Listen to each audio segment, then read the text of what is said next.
32 femmes issues de plusieurs secteurs d'activité ont été décorées par la grande chancelière Henriette Dagré-Diabaté. 14 ont été élevées dans l'ordre national et 18 dans l'ordre du mérite ivoirien. Les membres d'un redoutable gang opérant à bord d'un taxi ont été mis aux arrêts. Pour les arrêter, la police a collaboré avec le syndicat des chauffeurs de taxi de Bouaké. Le 6 juin 1944, 6 juin 2014, il y a 70 ans, c'était le débarquement des Alliés en Normandie en France. Plusieurs chefs d'État, de gouvernement et de têtes couronnées sont en France pour les cérémonies anniversaires. La page des sports de cette édition, c'est pour tout à l'heure, ce sera avec Anne-Marie Nguessan. Mesdames et messieurs, bienvenue et merci de regarder RTI 1. Commençons par les activités du Premier ministre Daniel Cablon-Duncan. Il a visité ce vendredi les travaux du pont de Jacquesville, pont qui devra permettre aux populations de se rendre plus aisément dans cette ville. Un nouveau conseil d'administration du BNET, le Bureau national d'études techniques et de développement, a été installé hier. Jean-Claude Kouassi en est le président. Les administrateurs sont au nombre de 11. Leur mission, selon le secrétaire général de la présidence, Amadou Gan-Coulibaly, sont entre autres assurer la gestion de la société en conformité avec les dispositions légales en vigueur et les règles de bonne gouvernance. Sidonie Davila. Ils sont au nombre de 11 et viennent d'être installés au conseil d'administration du BNET. Ils ont été nommés par décret numéro 2014 du 3/6e mois 2014. Le secrétaire général de la présidence, Amadou Gan-Coulibaly, a tenu à leur rappeler leur mission. En tant que conseil, il vous appartiendra de préciser les objectifs de la société, de l'orientation au regard de nouveaux enjeux et défis de la Côte d'Ivoire, d'assurer la gestion de la société avec le directeur général en conformité avec les dispositions légales en vigueur et les règles de bonne gouvernance, d'arrêter les comptes de chaque exercice social. Le tout nouveau président du conseil d'administration du BNET, Jean-Claude Kouassi, reste attaché aux valeurs que prône le président de la République. Avec un BNET encore plus professionnel et encore plus crédible, nous pourrons tenir le défi de l'émergence. Ça sera ça notre contribution à cette émergence à l'horizon 2020, en ce jour où nous prenons la présidence du BNET. Après l'installation des nouveaux dirigeants du conseil d'administration, Coulibaly Kinapara, conseiller en charge des projets de développement à la présidence de la République, a été désigné directeur général adjoint. Le Bureau national d'études techniques et de développement ne disposait que d'un conseil d'administration de 3 membres qui a fonctionné jusqu'en 2011. Selon le directeur général, Pascal Krakofi, c'est une nouvelle page de l'histoire du BNET qui s'ouvre avec l'installation du conseil d'administration et la nomination du directeur général adjoint. Il n'y a pas que le BNET qui a vu son nouveau conseil d'administration qui a été installé. Le Fonds d'entretien routier fer a également son nouveau conseil d'administration. Voyons la cérémonie d'installation des administrateurs avec Ali Diarasouba. Depuis ce jeudi matin, le Fonds d'entretien routier fer a un nouveau président de conseil d'administration et il s'agit de Diakité Koti Souleymane. L'ancien ministre de la Communication succède à Jean-Claude Kouassi, appelé à d'autres fonctions, notamment à la tête du conseil d'administration du BNET, le Bureau national d'études techniques et de développement. Ce changement au sommet du Fonds d'entretien routier a été matérialisé par un bref cérémonial dans les locaux de l'institution au Plateau, en présence du ministre des Infrastructures économiques, Patrick Kachi, le nouveau PCA du fer Diakité Koti Souleymane, ainsi que le directeur général du Fonds d'entretien routier, Siandou Fofana. Patrick Kachi le dira, le fer occupe une place de choix dans la préservation et la gestion du réseau routier ivoirien. Il a donc demandé au nouveau président du conseil d'administration de mettre à son dynamisme au service de la structure. Appel bien reçu par l'ex-maire d'Odiéné qui a promis faire de son mieux afin que le fer travaille dur comme fer en vue de réaliser les objectifs escomptés. Et tout à fait autre chose, le ministère de l'Agriculture en collaboration avec la Confédération générale des entreprises de Côte d'Ivoire, SGCI, a organisé hier jeudi un atelier sur les opportunités de financement du secteur privé agricole. Les partenaires techniques et financiers ont présenté les mécanismes de financement qui existent à leur guichet. Objectif, amener les entreprises privées, les organisations professionnelles agricoles et les opérateurs économiques à s'approprier ces mécanismes pour en tirer tous les bénéfices. Patrice Kouakou, Victoria Angwa. L'atelier va permettre aux opérateurs privés du secteur agricole de prendre connaissance des mécanismes de financement. Des financements octroyés par la Société financière internationale SFI, l'Agence française de développement AFD, la Banque africaine de développement BAD et la Banque ouest africaine de développement BOAD. Ces partenaires techniques et financiers ont présenté les mécanismes et les conditionnalités d'accès au financement. La rencontre a favorisé des échanges entre porteurs de projets et partenaires techniques et financiers. Cet atelier a permis aux porteurs de projets, que nous appelons couramment les promoteurs, n'est-ce pas, de se familiariser avec les instruments que nous avons en termes de mécanismes de financement de l'agriculture, parce que c'est de ça qu'il s'agit. Nous avons vraiment l'espoir que cela permet non seulement de réduire le temps de décaissement, mais aussi d'influer largement sur les taux des intérêts bancaires là, pour permettre justement de faire de l'agriculture en Côte d'Ivoire un secteur compétitif. Ce sont des interventions qui ont permis de mettre à disposition du secteur privé beaucoup d'instruments pour le financement de leurs activités. Évidemment, pour accéder au financement, il va falloir que les paysans, les petits producteurs s'organisent et se regroupent. Autrement, c'est plus compliqué et le rôle de l'État, c'est de les aider à se regrouper. Instruits, les investisseurs peuvent désormais monter des projets éligibles au financement. Dans le cadre de la mise en œuvre du Programme national d'investissement agricole PENIA, une contribution d'environ 60% des investissements est donc attendue du secteur privé. Rappelons que la pluie qui s'est abattue dans la nuit de mercredi à jeudi sur la ville d'Abidjan a créé la désolation dans la commune d'Atekoubé. Un glissement du terrain provoqué par cette pluie a fait 5 morts et des blessés. Le ministre de la Construction, du Logement, de l'Assainissement et de l'Urbanisme, Mamadou Sanogo, s'est rendu sur les lieux après cette visite. Il a fait le point à la presse, occasion pour lui de lancer un appel aux habitants de ces zones à risque de quitter ces sites.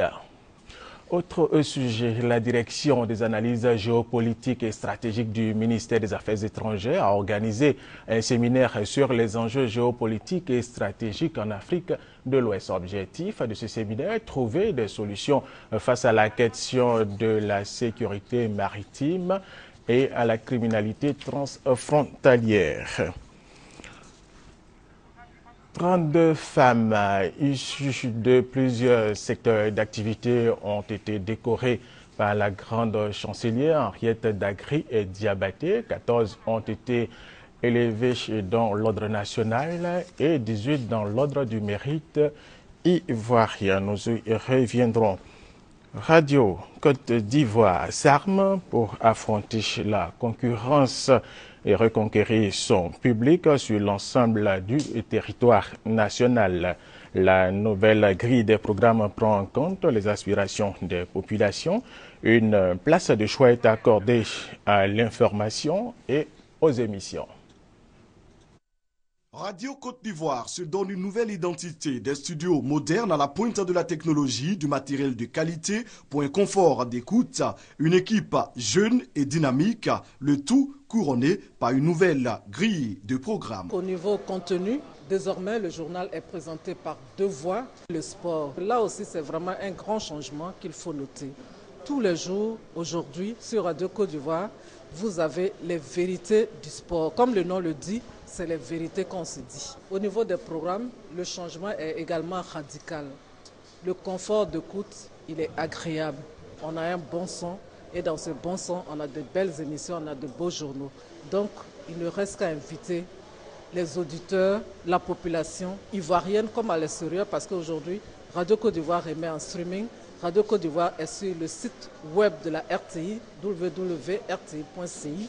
où il peut nous capter, où il peut réécouter nos éditions. Aux côtés de la directrice de Radio Côte d'Ivoire, le conseiller technique du ministre de la Communication chargé des TIC et du numérique, Kone Seydou, le président du conseil d'administration de la RTI, Brouaka Pascal, et le directeur général de la RTI, Amadou Bakayoko.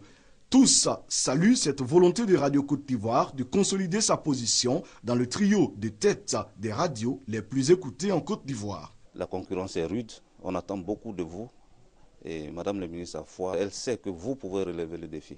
Des efforts ont été faits par les autorités, par la direction générale. Comme nous avons eu à le dire, la balle est désormais dans le camp de nos collaborateurs. Pour le directeur général de la RTI, cette profonde mutation au sein de Radio Côte d'Ivoire vise à balayer de l'imagerie populaire les vieux clichés et stéréotypes. Moi, je suis un très grand fan de foot, donc j'ai de nombreux souvenirs de samedi et de dimanche à écouter les récits passionnés de nombreux matchs de foot, les derbies entre la SEC et l'Africa, les matchs qu'on jouait contre les clubs de la sous-région, du Nigeria, du Ghana ou d'autres. Donc Radio Côte d'Ivoire, c'est beaucoup d'émotions et je vois que Radio Côte d'Ivoire a su, dans sa nouvelle grille et avec sa nouvelle direction, s'appuyer sur cette expérience, cette ancienneté, tout en intégrant de nouveaux, tout en intégrant de nouvelles tendances. Radio Côte d'Ivoire, nouvelle version, c'est 168 heures du programme en continu. 45 émissions avec une prédominance des grandes sessions d'information, des émissions de sport, sans oublier des programmes taillés sur mesure pour répondre aux attentes des millions d'auditeurs et auditrices. Et c'est un reportage de Serge Collier. Nous vous le disions dans nos titres, 32 femmes issues de plusieurs secteurs d'activité ont été décorées par la grande chancelière Henriette Dacry et Diabaté. 14 ont été élevées dans l'ordre national et 18 dans l'ordre du mérite ivoirien. Gabriel Zali. Elles sont au nombre de 32 femmes, des doyennes d'âge de 78 ans et plus, et celles issues de différents domaines d'activité dans les secteurs publics et privés ont été distinguées par la grande chancelière Henriette Dacry Diabaté. Ces femmes qui ont fait la Côte d'Ivoire comme Keïta Massara, épouse Lama Camara, elle a fait partie de celles qui ont marché sur la prison de Grand Bassam. Aujourd'hui, elles se sentent revivre. Elle est émue, elle est heureuse de la reconnaissance de la Côte d'Ivoire. C'est une fierté pour moi et à travers cette décoration, je dis grand merci au président de la République qui a bien voulu penser à nous. Même si depuis quelques années, la réhabilitation du rôle de la femme, la question du genre a intégré le discours social et politique, il n'en demeure pas moins que le chemin pour l'égalité entre hommes et femmes reste encore long. Madame la grande chancelière, recevez également de notre part nos sincères remerciements et toute notre gratitude. Voilà, pour la page des sports, nous sommes avec Anne-Marie Nguessan. Anne-Marie, bonjour. Bonjour Alva. Anne-Marie, c'est aujourd'hui que les éléphants de Côte d'Ivoire arrivent à Sao Paulo. Ils seront basés pour prendre part au Mondial 2014. Voilà, nous voyons déjà l'arrivée des éléphants de Côte d'Ivoire à l'aéroport de Sao Paulo, où se trouve justement Cathy Touré qui est à l'accueil pour recevoir ces éléphants de Côte d'Ivoire avant leur premier match contre le Japon.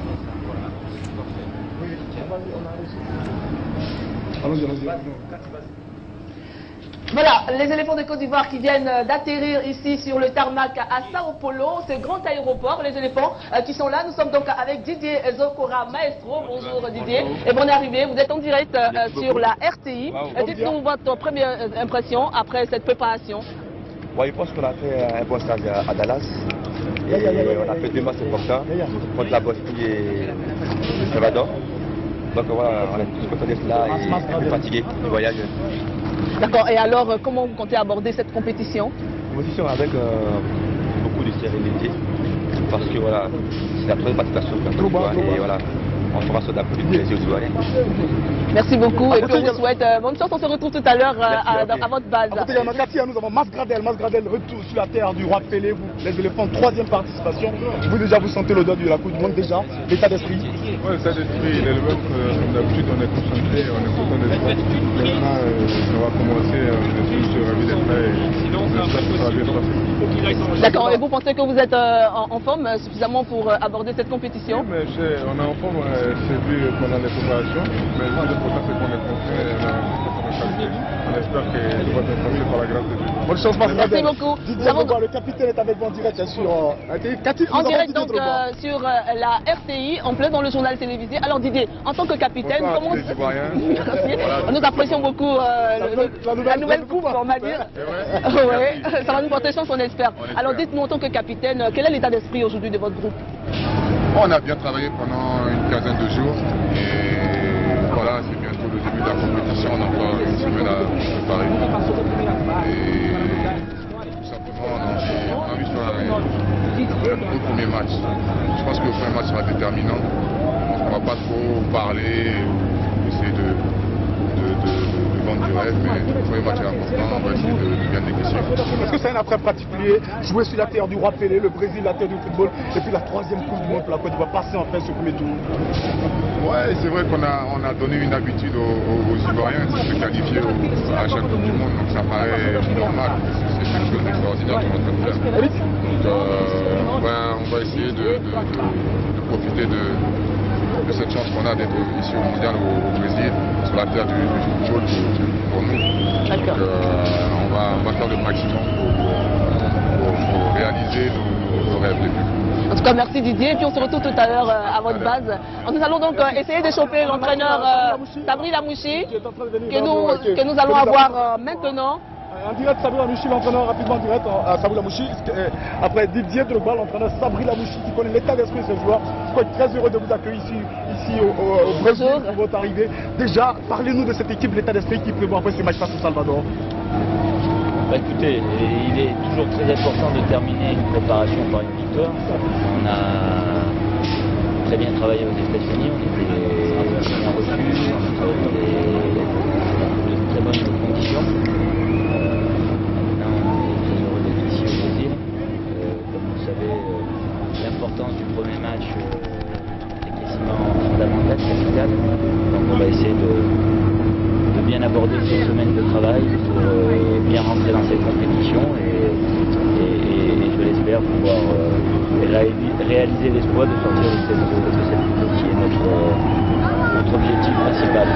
Le physique de vos joueurs, notamment Yaya Touré, quelques inquiétudes, est-ce qu'il va bien maintenant? Après ce voyage, Yaya Touré n'a toujours pas fait d'entraînement collectif. Donc voilà les nouvelles concernant Yaya Touré. D'accord, merci en tout cas coach. Et puis on se retrouve tout à l'heure. Voici, chers Ivoiriens, l'arrivée des éléphants de Côte d'Ivoire ici à Sao Paulo pour cette compétition. Et vous le voyez, le moral il est très haut pour aborder la compétition, Brice. Ça nous rassure un peu, on attend de voir un peu ce qui se passera à la base. Et puis en direct au niveau de la télé, de la radio, on fera tout pour vous donner tout ce qui se passe au niveau du Brésil pour cette troisième coupe du monde des éléphants de Côte d'Ivoire. Et puis nous avons l'ambassadeur de Côte d'Ivoire au Brésil qui va quand même, qui a couru depuis un moment, depuis notre arrivée en tout cas, qui met tout en œuvre pour que la délégation ivoirienne soit dans de bonnes conditions. Bonjour monsieur l'ambassadeur. Bonjour. Alors qu'est-ce que ça vous fait aujourd'hui de recevoir les éléphants de Côte d'Ivoire sur votre base, on va dire? Je trouve une très grande fierté de recevoir et voir la mobilisation qui est faite pour recevoir notre sélection nationale. En tout cas, en tant qu'Ivoirien, j'en tire une très grande fierté. Et quel est votre rêve aujourd'hui pour cette équipe-là, à cette compétition? Bon, naturellement, mon rêve, c'est que cette équipe aille très dans cette compétition. D'accord. Merci, monsieur l'ambassadeur. Merci beaucoup, monsieur l'ambassadeur. Et j'ajouterai, en direct, oui, nous sommes en direct, allez-y. Oui. Les éléphants sont les premiers à atterrir. Sur ce tarmac, ce nouveau tarmac de l'aéroport. Donc c'est tout un symbole. Oui, c'est sûr.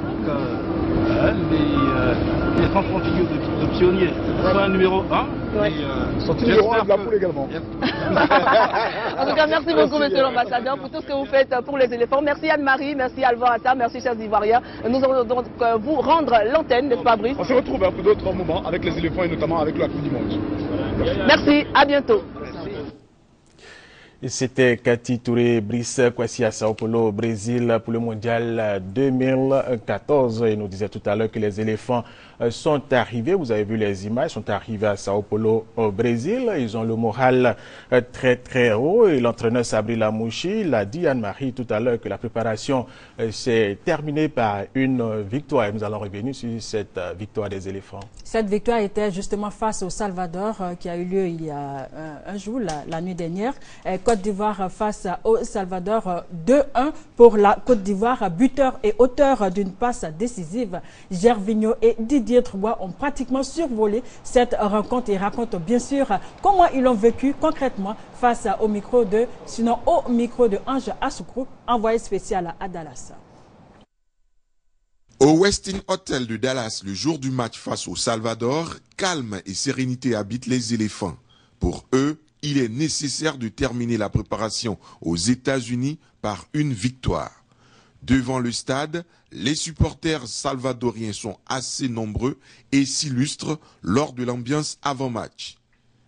Comme prévu par Sabri Lamouchi, la Côte d'Ivoire aligne son équipe type à 2 exceptions près, Max Gradel à la place de Yaya Touré ménager et Kolo Touré à celle de Didier Drogba pour sans doute obtenir du temps de jeu. Les Ivoiriens débutent bien. Ils ont plus de maîtrise et d'assurance que contre la Bosnie. Didier Drogba coulisse dans un trou de souris pour Gervinho qui élimine le gardien salvadorien avant d'ouvrir la marque.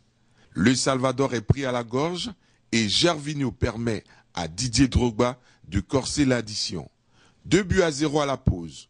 Au retour des vestiaires, les éléphants baissent de rythme et concèdent un penalty généreusement offert par l'arbitre. Le Salvador réduit la marque à 2-1. Victoire de la Côte d'Ivoire pour son dernier match de préparation avant le mondial. Une victoire qui fait du bien au moral de l'équipe ivoirienne. C'était vraiment important pour nous pour entrer dans la compétition. On est content d'avoir gagné ce soir. Ça n'a pas été facile, mais je pense que l'essentiel c'est de se mettre en confiance et on s'est mis en confiance avant le premier match. Je pense que c'est ce qu'on aura besoin au mondial. C'est des matchs à tension, il faut être très concentré et puis essayer de ne pas faire d'erreur et puis essayer de gagner ces matchs. On a maîtrisé notre match et voilà, c'est ce qu'on voulait. On voulait gagner un match avant la compétition pour être en confiance. Donc je pense que l'équipe était en place et voilà, on est prêt pour attaquer la compétition. On est en progression par rapport au premier match. Le groupe a été réduit et on sent la différence dans la mesure où on est en train de monter d'un cran au niveau intensité. Donc c'est un match intéressant. Anne-Marie Nguessan, les éléphants ont le moral haut, très haut, surtout avec cette victoire, mais ils ont joué sans Yaya Touré.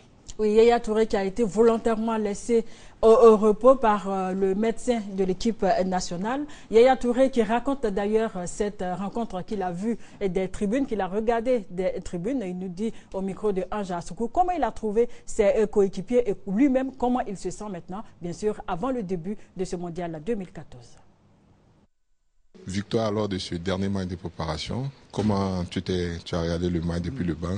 Qu'est-ce que tu as pensé de la prestation de tes coéquipiers? Bien, je crois que du point de vue que aujourd'hui, pour nous, il était important de faire le plein de confiance. Parce qu'on sait que dans ces tournois-là, les matchs amicaux sont très importants, si je veux dire. Je crois que ça n'a pas été comme une équipe assez facile.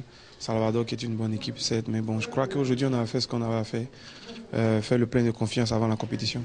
Beaucoup d'Ivoiriens se demandent à quel stade tu en es aujourd'hui. Tout se passe bien, travail fort, travail normalement. Je crois que avec le staff et les encadrants, avec les docteurs, tout se passe très bien.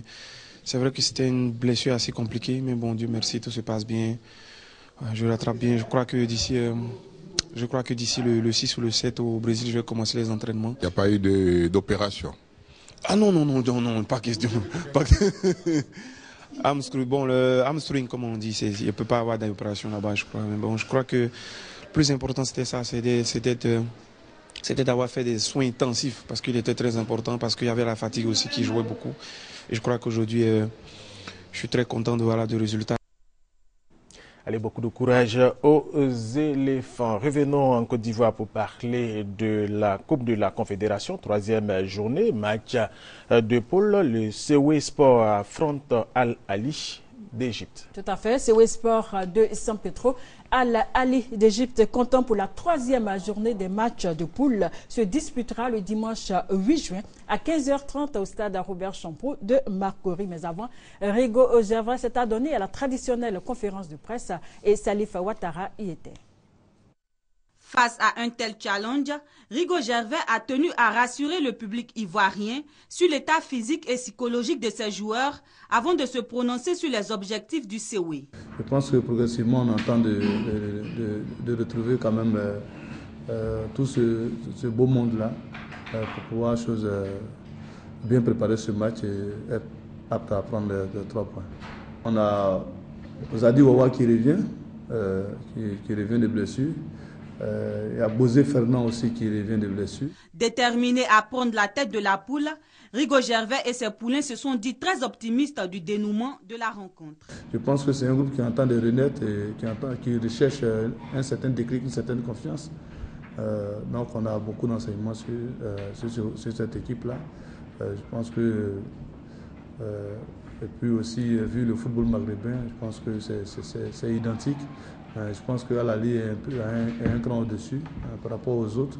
Donc c'est un adversaire très respectable, je dirais même redoutable, qu'il faut gérer avec beaucoup de sérieux et puis beaucoup d'engagement, beaucoup de détermination pour pouvoir vraiment empocher les 3 points ce dimanche. Il n'y a pas de pression à notre niveau. Nous sommes dans une dynamique de victoire. Donc il n'y a pas à se mettre la pression parce qu'aujourd'hui le COE c'est une grande équipe. Voilà, tout le monde nous attend et puis nous savons aussi ce qui nous attend aussi. Donc il n'y a pas lieu d'avoir une pression, c'est plutôt à l'adversaire d'avoir une pression.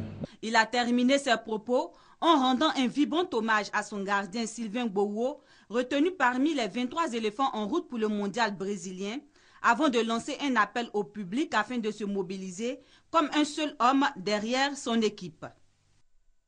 Pour sa part, la SEC Mimosa accueille son homologue du Coton Sport de Garoua lors de cette 3e journée de match de poule de la Coupe de la Confédération cet après-midi même à partir de 15h au stade Félix Houphouët-Boigny et ce sera bien sûr en direct sur RTI.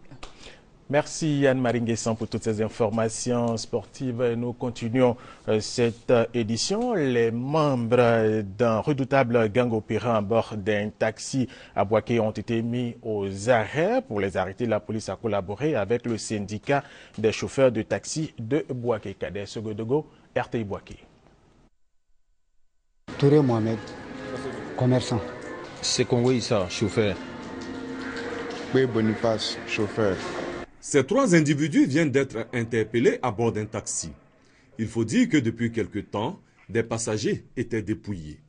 Les éléments de police du 3e arrondissement de Dar es Salaam se sont donc mis aux trousses des suspects. Il s'agit, n'est-ce pas, de vol à la tire. Ils ont été aperçus dans leur manœuvre.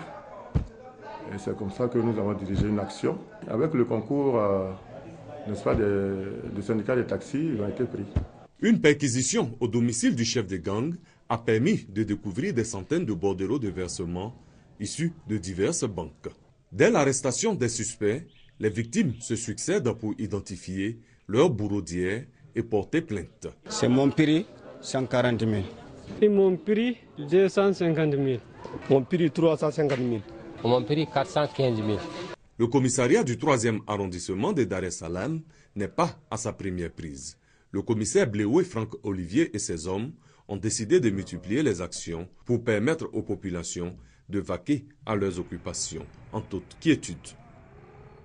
Autre information, les producteurs de cajou de la région de la Maraoué veulent mettre en œuvre les réformes du gouvernement au niveau de cette filière. L'Association nationale des producteurs de cajou et les planteurs d'anacarde ont organisé une assemblée générale. Patricia Omouetia nous en parle. C'est la localité de Goïtafla, dans le département de Zouenoula, qui accueille l'Assemblée générale d'information et d'échange entre le bureau central de l'Association nationale des producteurs de cajou, Anaprocajou, et les planteurs de la région de la Maraoué. Il s'agit pour les acteurs de jeter un regard sur la mise en œuvre de la réforme de la filière. Réforme initiée par l'État de Côte d'Ivoire depuis le 22 mars 2013. Les échanges entre les planteurs de cajou et les acheteurs ont été francs et directs, ce pour harmoniser les positions des uns et des autres en vue de la bonne marche de la filière. Les autorités administratives et agricoles de la région du Goïta-Fla rappellent la volonté de l'État ivoirien de soutenir la filière coton et cajou. On ne peut pas tout réussir à 100%, mais je pense que nous sommes à près de 80% de la réussite de la réforme. Parce que l'effet que ça produit sur le terrain est positif, parce que c'est une première dans l'histoire de la filière de cajou en Côte d'Ivoire et qu'un prix soit respecté durant 2 ou 3 mois et jusqu'à la fin des campagnes. Donc, pour rappel, le prix du kilogramme de noix de cajou Borchamp est fixé à 225 francs par kilogramme. Et la Côte d'Ivoire se classe au premier rang africain et au deuxième rang mondial avec plus de 450 000 tonnes. Anapro Cajou, structure faîtière, entend poursuivre ces rencontres afin d'être à l'écoute de tous les planteurs de cajou de Côte d'Ivoire. Le 6 juin 1944, 6 juin 2014, il y a 70 ans, c'était le débarquement des Alliés en Normandie, en France. Des dizaines de chefs d'État, de gouvernement et de têtes couronnées sont en France justement pour les cérémonies anniversaires. Et c'est la fin de cette édition. Merci de nous avoir suivis. Restez avec nous sur RTI 1.